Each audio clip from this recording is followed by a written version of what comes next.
Well, hey there. Before I dive in today, I want to share some exciting news. This morning, enrollment opened for my preschool sleep program that is going to also be coming with 6 support Zoom sessions that I will be offering throughout September. So, this is something that I'm just doing a couple times a year, and I will be next offering it in January. So, if you are looking for a little extra support to go along with my preschool sleep program for your 2.5 to 6 year old, now's the time to join. To learn more, visit AllisonEdgedy.com/YPSC or click on the link in the show notes. All right, on to this week's episode. In my opinion, toddler clocks are without a doubt the most valuable sleep tool a parent can use for children over the age of 2.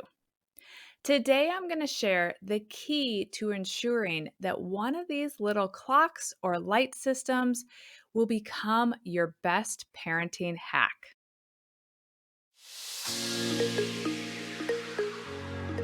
Hi, I'm Allison Edgedy, a pediatric sleep and wellness coach and a mom of 2. I love to help parents find solutions. This is How Long Till Bedtime.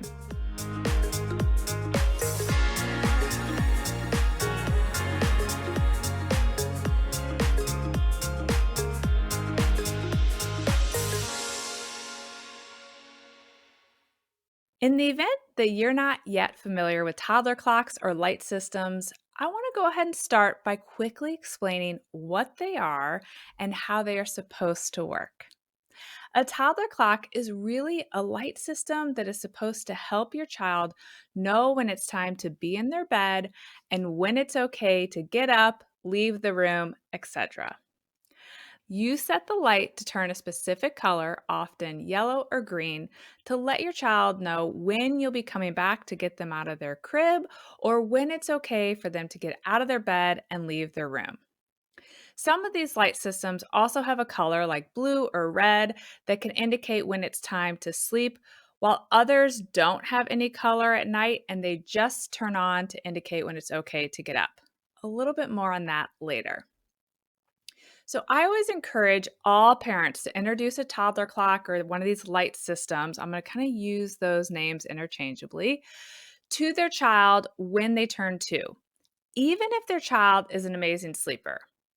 While I'm an advocate for keeping children in the crib as long as possible, if you don't already know this about me, listen to episode 26, 5 Myths About the Crib to Bed Transition, and then I'll tell you all about it.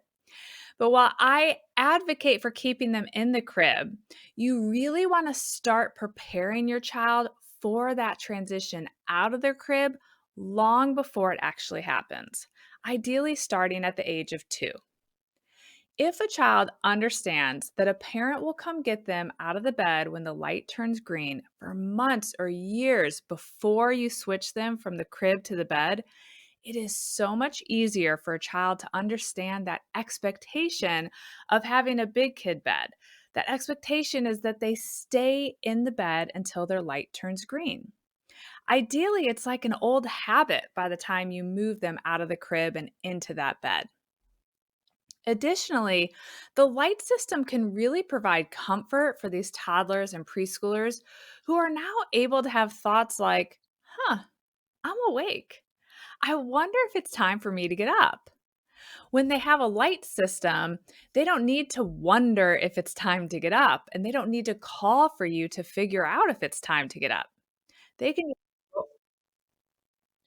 they can just roll over and see that the light isn't green yet and know that it's still time to be sleeping. These lights are particularly magical for those of us with an early riser.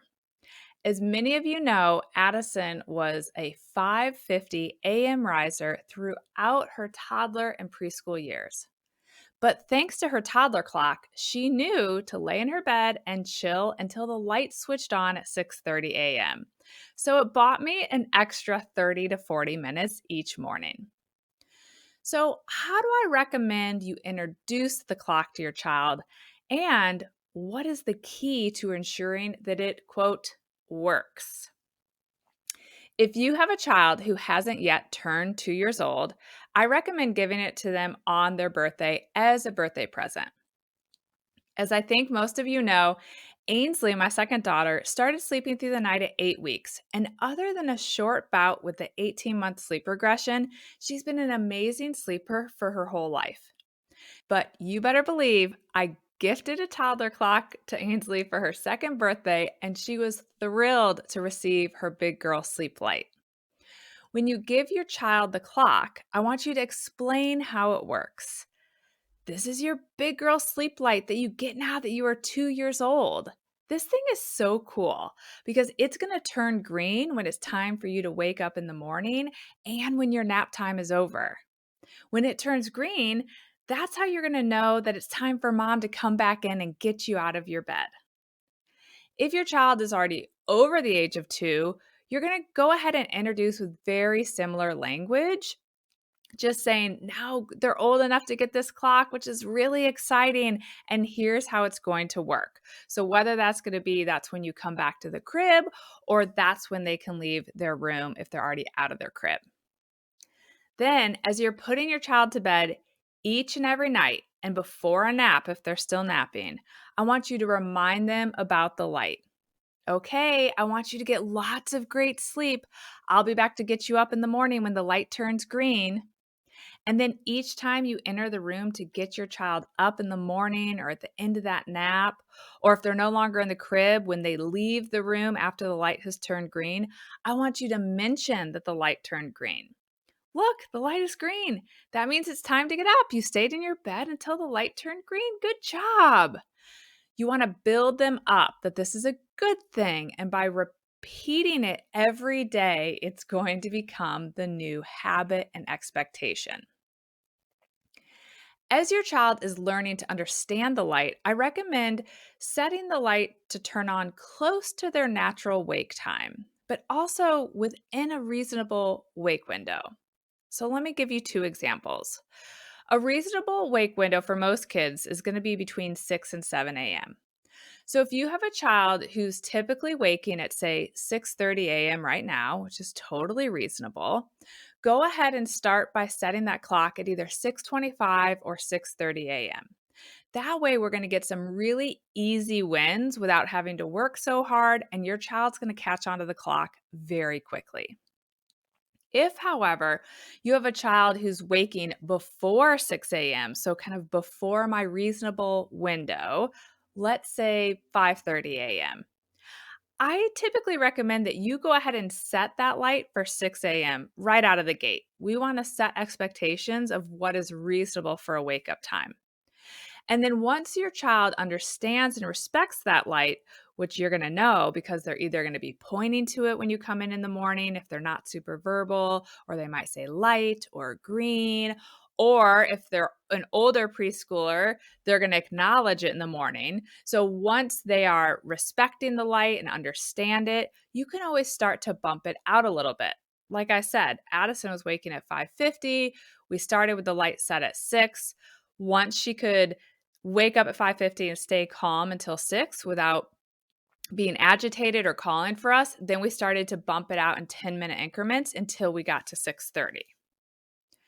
Now, let's talk about the key to this light actually working. And if you're multitasking, I want you to come back to me now. You, the parent, need to follow the rule of not getting your child up out of their crib or letting your child leave their room before the light turns green. So if your child is up 5 minutes before the light switches and they are throwing a fit, you can't just say, well, the light's going to turn green in 5 minutes, so let's just go ahead and get up. The moment you cheat on that light rule or that clock rule is the moment that your child realizes this light and the rule that comes with it is completely optional. And I have no doubt that some of you have been listening here today and you've been thinking, yeah, well, I tried that light and it just didn't work for my child. Well, I would venture to guess it's because you didn't hold that structure. So that's my tough love of the day. You really have to hold that boundary and not let your child get up or start their day before that light turns green. Because our kids are just too dang smart for that. I mean, of course, some kids, if you give an inch, they're not going to take a mile. But I find as it relates to this light, the vast majority of children will just throw in the towel on following the sleep rules related to the light if the parents even give up once or twice. My one exception would be around illnesses. That's where we kind of throw the light to the side. But unless there's some extreme example, you have got to stick to the light. So if you are one of those parents that tried the clock or the light without success, I don't want you to panic. I don't want you to think it's too late. We can't go back. I want to assure you that you can reintroduce it. Not only do I help parents reintroduce these lights multiple times a week, I also did this with Addison, my oldest. I tried to introduce the clock to her when she was about 18 months old, which was before we'd worked with a sleep coach. And I definitely didn't stick to the rule of the clock or the light. So she totally ignored it. So it was in there, but it was set, but we weren't really following it. Her sleep was a disaster. So I definitely didn't think that the light quote worked.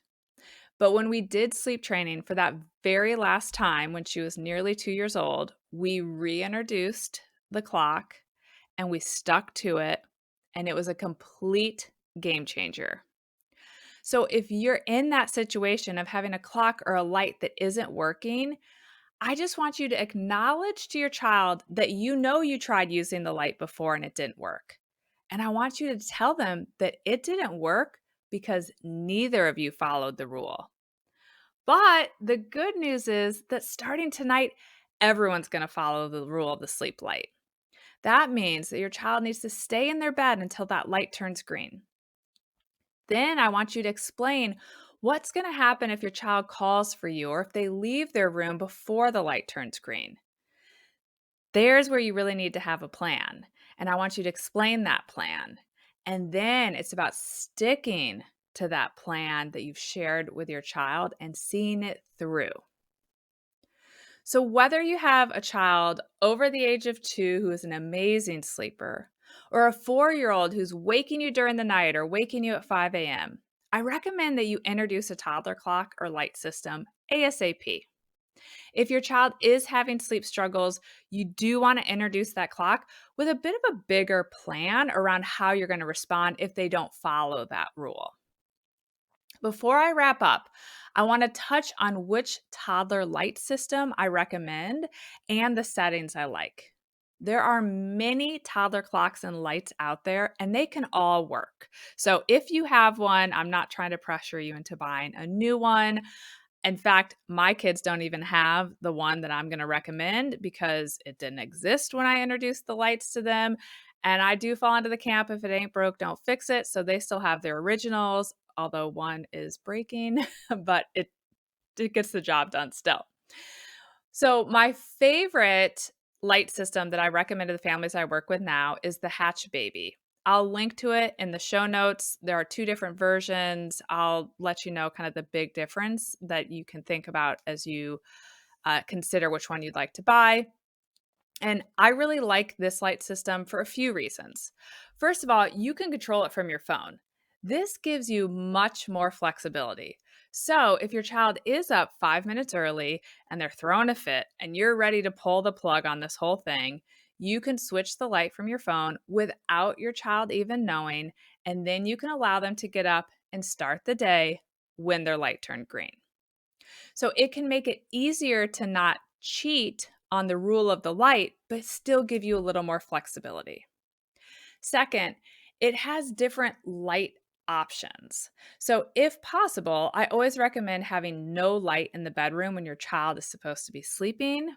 I walk through my thoughts on night lights in episode 9. It's called What You Need to Know About Night Lights and Fear of the Dark. So if you want to hop over there and listen to why I want kids sleeping in the dark, you can go ahead and do that. But ideally, we have no light on when it's time to sleep. So if your child's accustomed to having no night light, I really like to have the hatch because you're able to set it to just turn green or to your child's favorite color because there are lots of options in the morning, and then having no light on during the night. If, however, you have a child who's already accustomed to a nightlight and this is a battle that you really don't want to pick right now, the hatch does have an option to have the light set to red for sleep. You can set it to any of the colors, but I recommend red because red is the color least likely to disrupt sleep. So it's the best color to use for a quote, night light or sleep light. And the hatch allows you to control the brightness. So I would recommend setting it on the very dimmest setting because there's always a risk that any light, even the red light, can disrupt your child's sleep. And so we really don't want to have bright lights on in there. So those are some of the reasons that I really like the hatch. And that's the product that most of the families I work with end up using. And if you're looking for some additional assistance around how to handle middle of the night wakings or early wakings as you introduce one of these sleep lights or sleep clocks, don't forget to check out my preschool sleep program that I've designed for 2.5 to 6 year olds. You can find that info at AllisonEdgety.com/YPSC or click on the link in the show notes. I hope that I have inspired you to introduce or reintroduce, if necessary, a light system to your child when they are 2 years old or older. We still have the light system in my 8 and 9-year-olds' rooms, not because they can't tell time, but because I don't even want their little brains to become alert enough to focus on a clock in the middle of the night or in the early morning hours. I like that they can just roll over and see that their light hasn't turned yellow yet. And that's their indicator that still time to go back to sleep. I promise that these light systems are amazing tools. And if you stick with it and stay consistent, you and your child are going to ultimately love having these. Thanks for joining me today. And I hope that you'll come back again next week. Bye for now. Thank you for listening to How Long Till Bedtime. To learn how we can work together to improve your child's sleep, please visit sleepandwellnesscoach.com.